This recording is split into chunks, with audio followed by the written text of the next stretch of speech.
इस कार्यक्रम के पुण्यार्जक हैं सौभाग्य कोहिनूर, श्री संजय जैन, श्रीमती ममता Jain, greater Kailash Delhi, Shri Vijendra Jain, Shrimati Nirmal Jain, Gurugram, Shri Rajiv Jain, Shrimati Meenakshi Jain, civil lines Delhi, Shri राजन जैन, श्रीमती मोनिका जैन, जनकपुरी दिल्ली, श्री अनिल जैन, श्रीमती मधु जैन परिवार, पोलो रोड दिल्ली, श्री राजीव जैन, श्रीमती संजुला जैन परिवार, गुरुग्राम।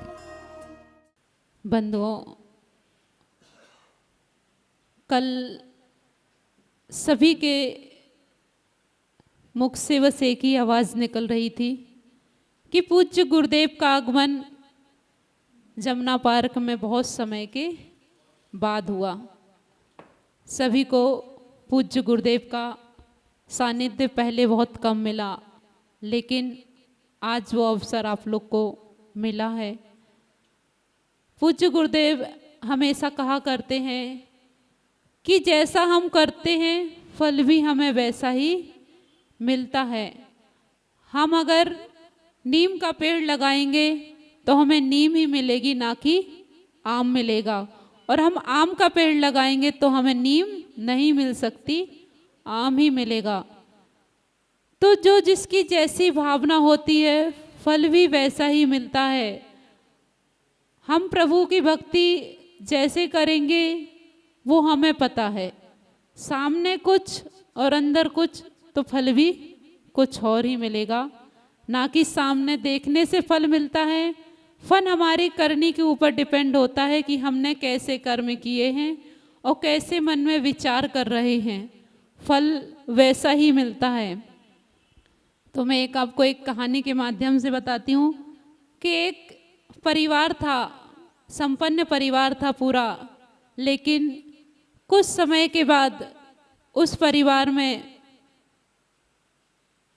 माँ थी, बच्चे थे, पिताजी थे। तो पिताजी का देहांत हो जाने के बाद बच्चे छोटे छोटे थे, तो माँ के ऊपर ही सारी जिम्मेदारी बच्चों की आ गई। ऐसा कोई परिवार नहीं था, संपन्न परिवार नहीं था कि वह अपने बच्चों का पालन पोषण आसानी से कर सके। महानुभाव, अभी आपने पंक्ति बोली थी, जिस देश में जिस भेष में परिभेष में रहो। देश मतलब कंट्री। आप कौन से देश में रह रहे हो? भारत देश में। जिस देश में जिस भेष में कौन से भेष में रह रहे हो?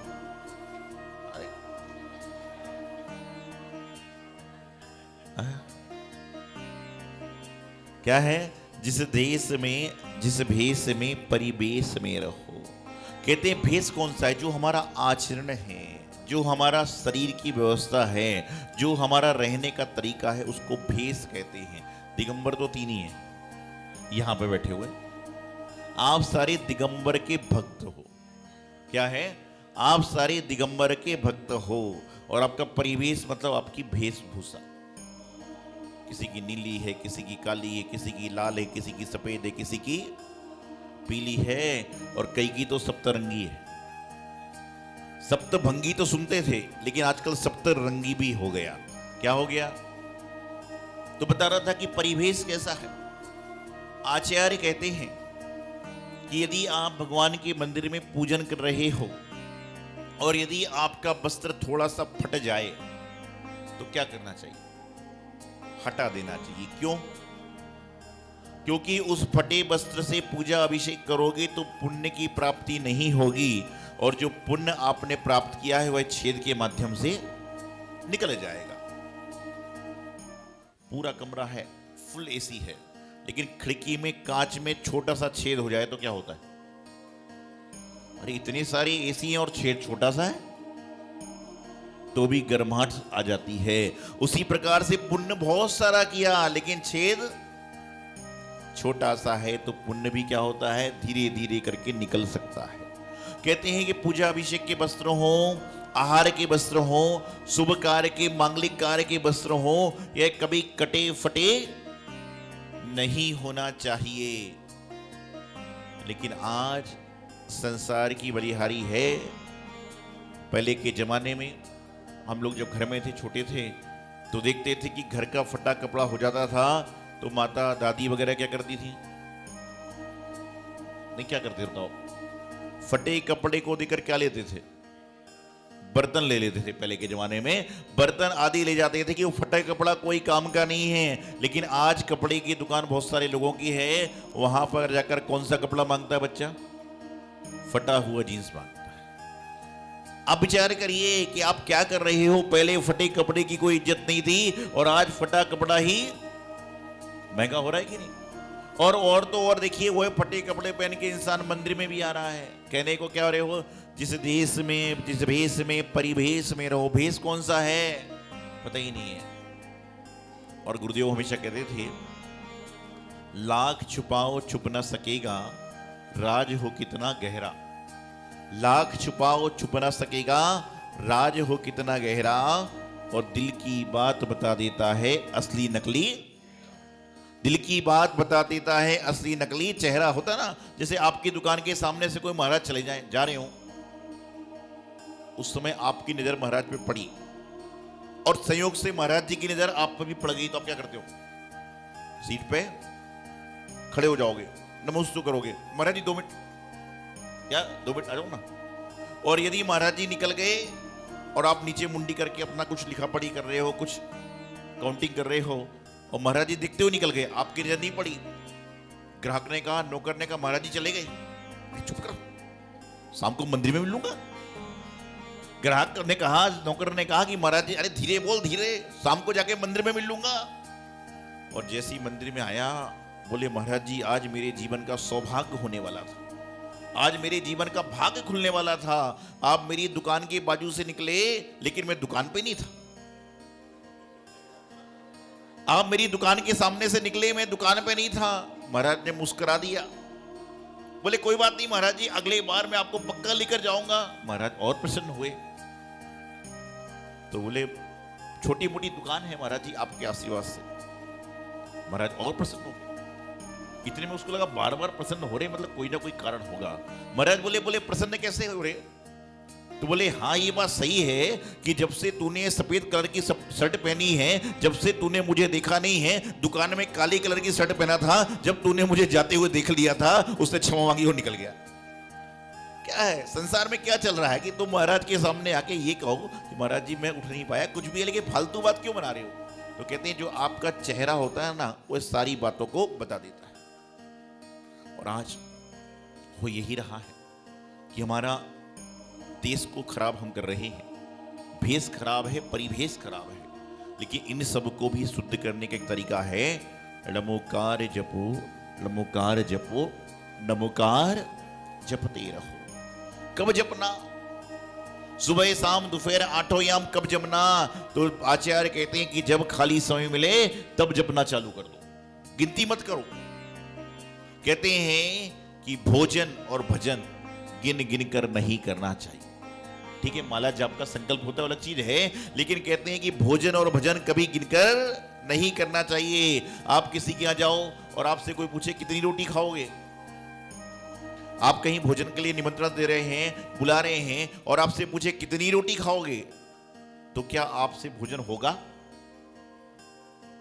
खुददार व्यक्ति होगा तो चुपचाप वहां से पानी पीकर निकल जाएगा कि मैं घर से खाकर चला हूं। उसी प्रकार से तुम यहां पर आ रहे हो और गिन गिन कर, कई लोग तो क्या करते हैं कि बोले 8:30 बजे प्रवचन का चालू होने का समय था, 9:30 बजे अब तक तो खत्म हो जाना चाहिए।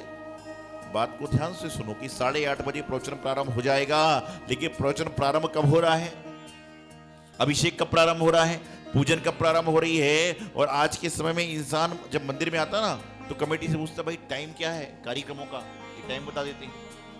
ऐसे ही मेरे सामने एक व्यक्ति आया, बोले महाराज जी कल सत्संग होने वाला है, विधान होने वाला है, क्या समय रहेगा? हम बोले 3 टाइम में कार्यक्रम होगा। बोले कौन कौन से?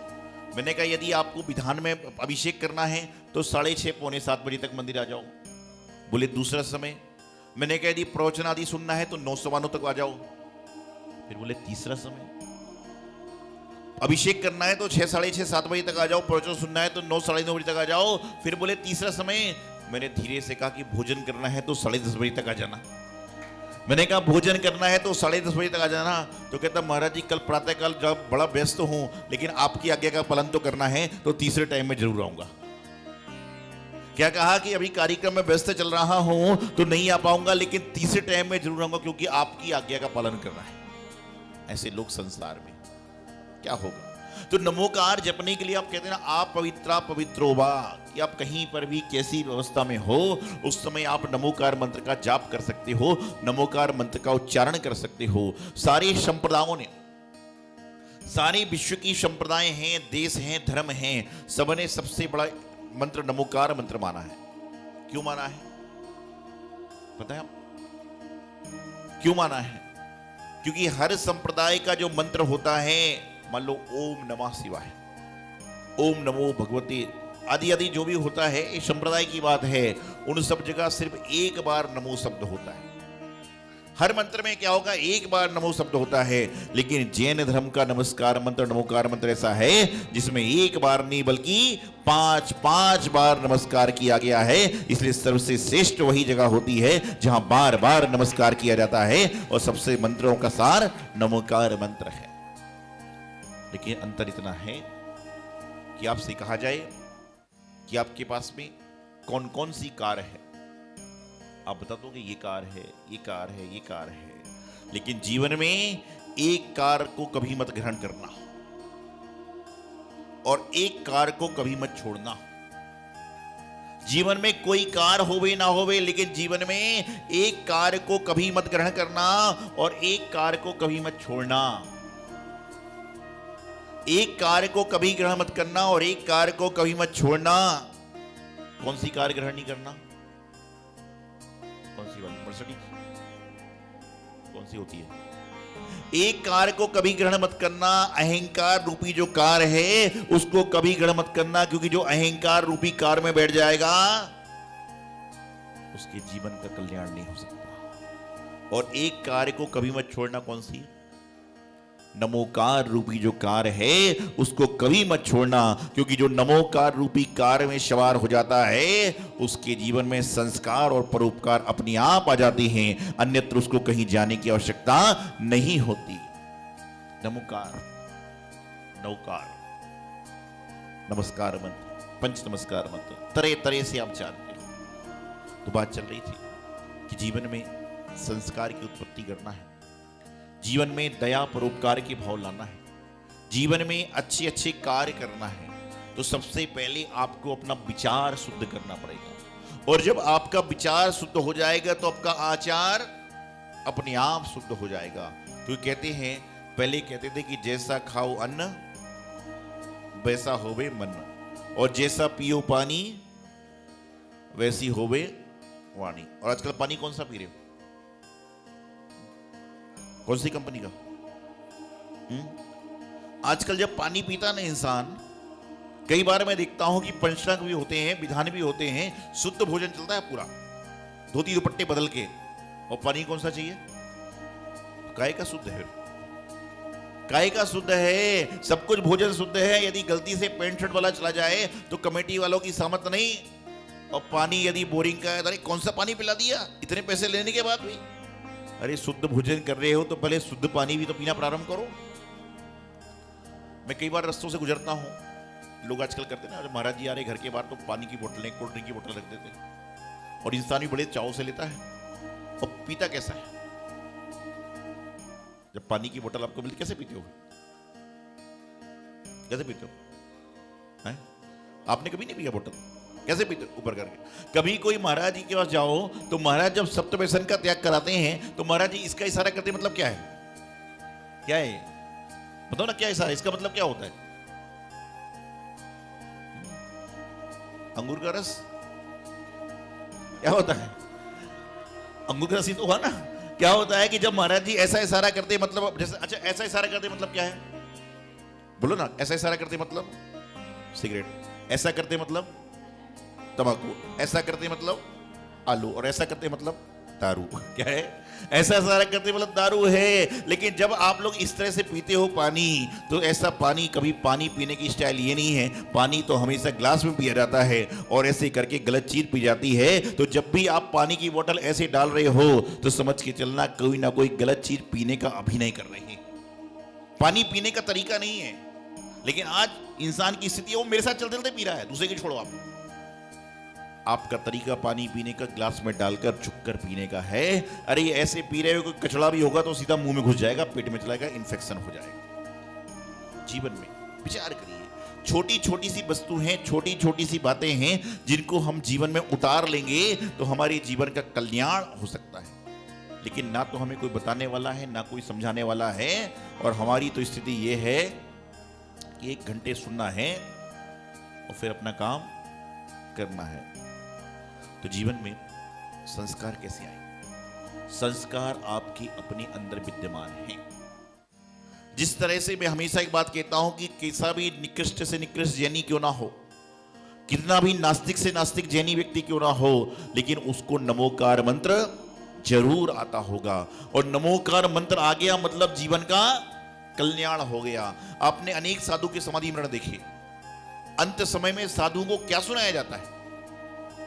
किसी श्रावक को क्या सुनाया जाता है? नमोकार मंत्र। कि दुनिया की सारी पढ़ाई एक तरफ है और महामंत्र नमोकार एक तरफ है। तो जो व्यक्ति आज नमोकार मंत्र पढ़ रहा है, तो मरते समय उसके कान में कोई दिगंबर संत नमोकार मंत्र सुना दे तो कोई बड़े आश्चर्य की बात नहीं है। इसलिए नमोकार मंत्र को कभी मत छोड़ो।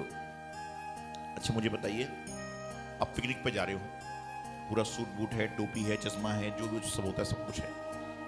मोबाइल फोन में लीड लगाकर कान में आप गाना सुन रहे हो, कोई कमेंट्री सुन रहा है, कोई कुछ कर रहा है, सारा का परिवार चल रहा है, बड़े मस्ती में चल रहे हैं, खाते पीते चल रहे हैं, बैट बॉल है, खेलने कूदने के साधन सब कुछ है।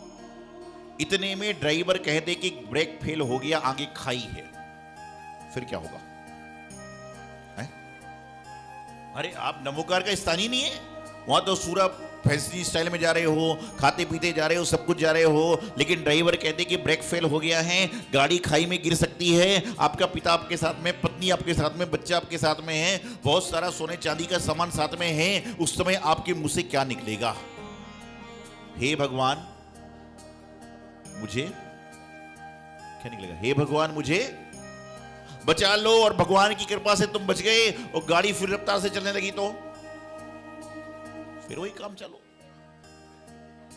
चालू हो जाएगा कि नहीं हो जाएगा? तो कहने का तात्पर्य यह है कि सुख में आप प्रभु को याद करो ना करो, सुख में आप गुरु को याद करो ना करो, सुख में आप जिनवाणी मां को याद ना करो, लेकिन दुख में जिसकी आपको याद आती है वही आपके लिए सर्वश्रेष्ठ है, वही आपका कल्याण करने वाला है। क्योंकि दुख में आपको उन्हीं की याद आती है जो आपको दुख से निकाल सकता है।